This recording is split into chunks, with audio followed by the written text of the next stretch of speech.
2026 ఫిబ్రవరి నెల 1 నుండి 28 వరకు ధనుసు రాశి వారికి ఎలా ఉండబోతుంది, అలాగే తీసుకోవాల్సిన జాగ్రత్తలు ఏమిటి, ఇంకా వీరు చేయాల్సిన పరిహారాలు ఏమిటి, మరి ఆ వివరాలు ఏమిటో తెలియాలంటే ఈ వీడియోని చివరి వరకు చూడండి. పూర్తి వివరాలని తెలుసుకునే ముందు మీరు ఏమైనా సమస్యలతో బాధపడుతుంటే వాటి పరిష్కారం కోసం మీరు మా గురువు గారి 8074222517 నెంబర్ కి కాల్ చేసి మీ సమస్యలకి తగిన పరిష్కారం పొందండి. ఖచ్చితంగా మీ సమస్య పరిష్కారం అవుతుంది. ఇక పూర్తి వివరాల్లోకి వెళ్తే 2026 ఫిబ్రవరి నెల ధనుసు రాశి వారికి అదృష్టం మరియు విస్తరణని సూచించే కాలంగా ఉంటుంది. కెరీర్ పరంగా ఉద్యోగస్తులకి పదోన్నతులు లేదా స్థాన మార్పులు అవకాశాలు కనిపిస్తాయి. మీ ఆలోచనలు పై అధికారులని ఆకట్టుకుంటాయి. వ్యాపారస్తులకి దూర ప్రయాణాలు, విదేశీ లావాదేవీల ద్వారా లాభాలు వచ్చే సూచనలు ఉన్నాయి. అయితే చట్టపరమైన అంశాల్లో జాగ్రత్త అవసరం. విద్యార్థులకి ఉన్నత విద్య, స్కాలర్షిప్ లేదా పోటీ పరీక్షల్లో అనుకూల ఫలితాలు వస్తాయి. కుటుంబ జీవితంలో ఆనందకర సంఘటనలు జరుగుతాయి. పిల్లల విషయాల్లో శుభవార్తలు వినే అవకాశం ఉంది.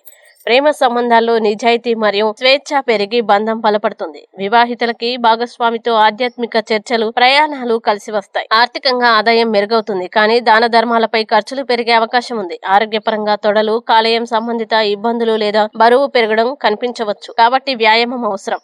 ఇక ఈ నెల ధనుసు రాశి వారు చేయాల్సిన పరిహారం ఏంటంటే, గురువారాల్లో గురుదేవుణ్ణి పూజించి పసుపు వస్తువులు లేదా శనగలు దానం చేయడం శుభప్రదం. ఈ వీడియో మీకు నచ్చినట్లయితే లైక్ చేయండి, షేర్ చేయండి. ఇలాంటి మరిన్ని వీడియోల కోసం మా ఛానల్ ఇప్పుడే సబ్స్క్రైబ్ చేయండి.